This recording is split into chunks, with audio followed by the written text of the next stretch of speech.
주님께서 하신 말씀을 통해서 우리 믿음의 선진들은 참 많은 소망과 힘과 당시 좌절과 어려움 가운데서도 새 소망을 가지고 결과적으로 승리하는 여러 가지 역사를 이루었던 것을 볼 수 있습니다. 중국 선교의 아버지라고 불리는 허드슨 테일러도 요한복음 15장을 읽어 내려가다가 나는 포도나무에 너희는 가지라는 말씀을 통해서 선교지에서 힘들었고 그리고 건강 쇠약해지고 다양한 이 어려움들이 있었던 상황, 좌절하고 싶은 상황이 있는 그때에 이 말씀을 통해서 내가 노력한 것에 의미가 없고 우리 주님께서 원뿌리가 되셔서 우리로 하여금 힘을 주시는데 그런 면에서 내가 왜 고민하겠는가 생각을 하기 시작을 합니다. 그래서 주님은 포도나무시고 나는 그 가지인데 내가 걱정할 것이 무엇인가 생각을 하면서 주님께서 수분과 양국 공급해 주시는 나무이므로 내가 그것을 받아들이기만 하면 되는데 내가 수분과 양분을 공급하려고 애쓰고 있다는 것이 어리석었다 이렇게 고백을 합니다. 그리고 염려와 근심을 주님께 맡기겠사오니 책임져 주옵소서. 우울증과 그리고 신경쇠약과 기타 여러 가지 연약한 것들이 한꺼번에 떠나가는 체험을 했다. 그는 그렇게 고백을 합니다. 마음의 평안이 정말 물밀듯이 밀려오는 그런 상황 속에서 기도하는 것마다 응답받고 성공적인 중국 선교를 할 수 있었다고 고백을 했습니다. 삶의 현장에 다가오는 모든 문제를 다 주께 맡기는 훈련이 우리에게 필요하지 않는가 생각을 해봅니다. 오늘 본문도 한 가정에 나타나는 정말 비극적이고 암울한 그러한 상황 속에서 온전한 소망과 새 생명 주시는 주님의 역사가 나타났고 이 부분에 대해서 그저 막연한 미래로만 생각하는 그들에게 당장의 생명의 역사가 있음을 직접 체험적으로 보여주신 것을 우리가 볼 수가 있습니다. 죽은 사람이 다시 살아날 수 있다는 것 자체는 논리적이고 과학적인 이상이나 상식으로 도저히 납득할 수 없는 일들인데 그럼에도 불구하고 성경의 신약에 우리 예수님 공생의 시간에 두 번이나 이런 사건들이 일어났고 또 신약교회 시대에 바울 사도를 통해서도 이 같은 역사가 일어났던 것을 우리가 보면서 그것은 단순히 과거의 역사가 아니라 실제적으로 오늘 우리도 이 같은 부활의 소망, 은혜로운 이 정말 약속 속에서 살고 있다는 사실을 우리가 기억하실 수 있게 되기 바랍니다. 주님은 이 내가 부활과 소망을 가져오겠다 이렇게 말씀하시지 아니고 내가 직접 부활이고 그 자체고 생명이라고 선포하신 것을 우리가 한 번 더 기억하실 수 있게 되기를 바랍니다. 왜냐하면 주님께서 죽음의 권세를 직접적으로 깨뜨리신 분이고 그 깨뜨리신 이후에 그와 연합한 모든 자들에게 동일한 효과로서 생명을 주시는 분이기 때문에 그렇습니다.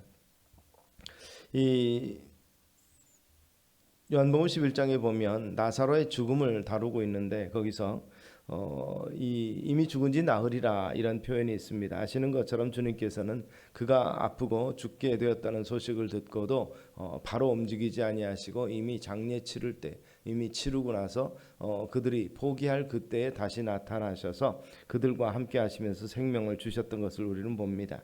유대인의 미시나 이 율법이라고 볼 수 있는 기록된 이 율법 속에서는 3일 이내 시신을 확인해야 된다 이렇게 규정되어 있습니다. 이 말은 시신을 확인하라는 말은 장례를 3일 이내에 치러야 된다라고 이야기되고 있습니다. 그 안에 장례를 치르고 나서 그것을 확인을 하고 기다리는 거죠. 나흘이 되면 결국 영혼이 떠나가는 것으로 생각했기 때문에 결국 그들은 이제는 다 끝났다고 생각하는 그때에 주님께서 오셨습니다. 이것을 인해서 주님이 계셨더라면 살아날 수도 있지 않았겠는가, 치유가 되지 않았겠는가. 왜냐하면 많은 그 병자들이 치유받았던 것을 마르다와 마리아는 기억하고 있었기 때문에 주님이 옆에 계셨음을 간절히 소망을 했던 것입니다. 인간은 그런 면에서 보면 죽을 수밖에 없고 이미 그런 상황 속에서 하나님의 특별한 역사가 아니면 이 정말 우리에게 그 같은 기적이 일어날 수는 없는 것인데 결국 본문 속에서 보면 이 나사로의 죽음은 최종적으로 사람들에 의해서 확인된 상황에서 예수님께서 그곳에 도착하셨다는 것을 볼 수가 있고 이런 면에서 볼 때 예수님의 능력을 의심할 수 없는 결정적인 단서가 되고 장차 이것은 미래에 되어질 일이기도 하지만 오늘 그 당시에 마르다와 마리아와 함께한 여러 증인들이 체험하는 것으로서 바로 미래에 대한 소망을 남겨줄 수 있도록 하는 이 같은 역사가 있었던 것을 우리가 보게 됩니다. 그런 면에서 사실 어떻게 보면 이 가정의 큰 고난이라고 볼 수 있습니다. 물론 이 고난은 예수님께서 나사로를 살리심으로 근본 문제가 해결이 됐지만 그렇다고 이것이 영원한 해결은 아니었습니다. 이후에 나사로의 삶은 우리가 알 수는 없으되 그러나 이들에게 있어서 당장의 생활의 어려움과 기타 여러 가지 이 환경적인 정치적 환경이나 사회적 환경이나 이런 연약한 부분들 이런 부분들이 다 해소되지는 않았지만 그러나 그들에게 가장 큰 기쁨은 바로 주님과 함께하고 주님께서 말씀하심으로 말미암아서 죽은 자가 살아나는 놀라운 미래적 소망이 현실 속에서 그들 가운데 있었다는 사실을 그들은 체험하게 됐던 것을 볼 수가 있습니다. 단순히 이론적으로만 알고 있었던 신앙이 실제화된 것을 체험하는 것이죠. 그래서 당장 그 나흘 동안 그리고 물론 그 나흘이 되기 전 예수님께 소식을 전하기 전 나사로가 갑자기 아프게 된 그 상황 속에서의 고난과 아픔이 힘든 가운데 있었지만 그러나 시편 기자의 고백처럼 고난을 당한 것이 내게 유익이라 이로 말미암아 내가 주의 율례들을 배우게 되었나이다. 시편 119편에서 고백하는 것처럼 어떠한 상황 속에서도 소망이 잃지 아니하도록 하시는 주님의 배려가 있었다는 사실을 우리가 기억하실 수 있게 되기를 바랍니다. 우리 삶의 고통과 또 가장 큰 고통이라고 볼 수 있는 죽음은 누구나 두렵고 감당하기 어렵습니다. 그러나 그것을 통해서 우리를 겸손하게 하시고 또 기도하게 하시며 주님께 나오게 만드는 이 같은 이 고난이 되고 또 이것이 또한 우리로 하여금 승리하게 만드는 계기가 될 수 있다는 사실을 우리가 기억하실 수 있기를 바랍니다. 그래서 우리에게는 참으로 모든 것이 제한된 것입니다. 시간과 능력과 생명이 제한됨을 깨닫고 모든 것을 예수님 앞에 내려놓을 수 있는 우리 모두가 되시기를 소망합니다. 그런 주님께서 나는 부활이요 생명이 나를 믿는 자는 죽어도 살겠다고 말씀합니다. 자신이 직접 부활이요 생명이심을 선포하시고 그리고 그리스도 안에 있는 모든 자들에게 동일하게 일어날 것임을 사도 바울은 선포를 합니다. 그래서 그가 셋째 하늘을 보고 온 것을 말하면서 내가 지금 주님께로 가는 것이 훨씬 더 좋다라고 그는 고백을 했었습니다. 그러나 남아있는 것이 너희를 위해서 유익이라. 결국 우리가 지금 당장이라도 주님 품에 간다면 우리에게는 세상에서의 질고와 이런 모든 이 안타까움과 고난과 이런 부분들은 건너뛰며 그것을 겪을 필요도 없기는 하겠지만 그러나 우리를 세상에 남겨두신 사도 바울의 소명처럼 우리에게도 주어지는 소명이 있다는 사실을 우리가 잊지 않게 되기를 바랍니다. 그래서 세상은 비록 힘들고 어려운 가운데 있지만 그러나 우리가 부활의 소망을 가지고 이 세상을 살아가게 될 때 우리에게 주어진 소명 감당하면서 그것이 곧 이제 남은 기간이 우리에게는 고통만이 아니라 남은 기간에 우리의 사명 감당하는 것은 결국 우리의 상급으로 남게 된다는 사실을 우리가 기억하시기 바랍니다.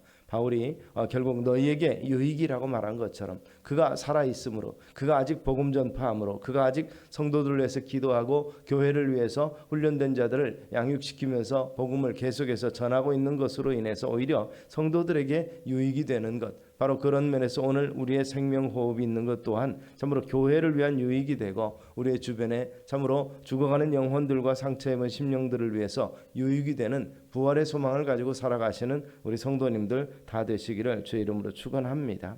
인간의 종말은 어떻게 보면 누구나 다 초라하고 비극적일 수밖에 없습니다. 그러나 이것이 전부라면 우리는 정말 불쌍한 자라 성경은 그렇게 말합니다. 그러나 우리가 부활의 소망이 있기 때문에 그런 면에서 찬양할 수 있고 감사할 수 있는 것이죠. 이것으로 그냥 끝나는 것이라면 우리가 더욱더 비참한 것이죠. 그렇다면 그런 질문을 받게 됩니다. 이단에 대해서 설명을 하게 될 때 그 여호와의 증인이라고 하는 존재들은 14만 4천만 숫자적으로 그들만 구원받고 나머지는 다 소멸된다 이렇게 말하고 있습니다. 그러니까 소멸되니까 지상에서의 모든 고통과 그런 것도 다 사라진다는 것이죠. 죄 짓고 소멸돼 버리면 그거 어떻게 보면 그런 얘기를 해요. 우리 청년들하고 얘기를 해보니까 사실 자기 마음대로 살다가 소멸돼서 더 이상 고통도 없고 그러면 그거 남는 장사 아닙니까? 이렇게 얘기를 합니다. 아무도 책임질 수 없고 그 책임에 대해서 결국 값이 없다면 이 세상에 살아가면서 자기 즐거움으로 자기 힘대로 자기 멋대로 살아가는 것도 나쁘지 않지 않습니까? 물론 그가 그렇게 믿고 있는 것은 아닌데 그런 부분에 대해서 지금 그가 갈등하고 있고 어려움 가운데서 억지로 이 거룩하고 또한 하나님의 백성으로 살아가면서 부딪혀지는 많은 문제들이 있는 속에서 갈등하며 살아가는 그것이 힘들기 때문에 하는 얘기겠죠. 그런 면에서 이단들은 바로 그런 면에서 우리를 미혹하게 하는 것입니다. 그럼에도 불구하고 우리는 소망이 있다라는 이 소망을 포기하게 만들어 버리는 것입니다. 바로 그런 면에서 우리가 분명한 신앙의 정립이 우리에게 필요하다는 사실을 기억하시기를 바랍니다. 우리는 예수님의 부활만 믿는 것이 아니라 우리의 부활의 소망도 확실하게 가지고 있고, 결국 우리가 어떠한 모습이든지 간에 주님 앞에 서게 될 때 주님께서 변형되셨던 것처럼 그 영화로운 모습으로 새롭게 변화될 것임을 우리가 믿고, 또한 오늘도 우리는 우리의 영혼은 어떻습니까? 새롭게 변화된 존재, 새 생명 있는 존재라는 사실을 우리가 다시 한번 기억하실 수 있게 되기 바랍니다. 그러므로 우리는 망할 수 없는 존재라는 것을 확신을 가지시기 바랍니다. 무릇 살아서 나를 믿는 자는 영원히 죽지 아니하리니 이것을 내가 믿느냐? 이르되 주여 그러하외다. 주는 그리스도시요 세상에 오시는 하나님의 아들이신 줄 내가 믿나이다. 이것은 어떻게 보면 지적인 고백이라고 볼 수 있습니다. 주님이 그리스도인 것도 믿고, 그리고 다시 우리가 부활의 소망을 가진 것도 우리가 믿는데, 그러나 지금 당장 있는 이 슬픔은 어떻게 할 수 있습니까? 바로 주님이 오셨어도 아무런 방법이 없지 않습니까? 하는 고백이라고도 볼 수 있습니다. 이것은 의심은 아니지만 지금의 현실에서의 고통은 부정할 수 없는 것 아닙니까? 하는 이런 어떤 면에서 보면 안타까운 호소라고도 볼 수 있습니다. 그러나 그런 상황 속에서 주님께서는 내가 곧 부활이요 생명이라, 지금 당장 바로 이 같은 의심은 아니지만 그러나 확신 가지지 못하고 주어진 고난은 어찌할 수 없다고 포기하고자 하는 그러한 마음에 새 생명을 불어넣어 주신 것임을 우리가 기억하시기를 바랍니다.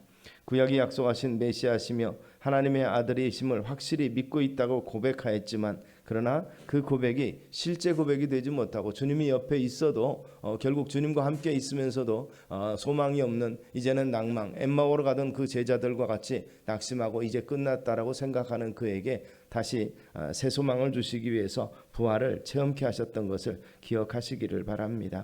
주님의 부활은 바로 성도들의 부활로 이루어집니다. 시편 8편은 그렇게 고백을 합니다. 사람이 무엇이기에 주께서 그를 생각하시며 인자가 무엇이기에 주께서 그를 돌보시나이까. 이러한 감사와 감격이 신앙생활의 어떻게 보면 특전이라고 볼 수 있습니다. 온 우주를 지으시고 이끌어 가시고 섭리하시는 그 하나님께서 우리 각 사람을 일일이 인정해 주시며 돌봐주시고 기도를 응답하여 주신다는 사실을 늘 기억하실 수 있게 되기 바랍니다.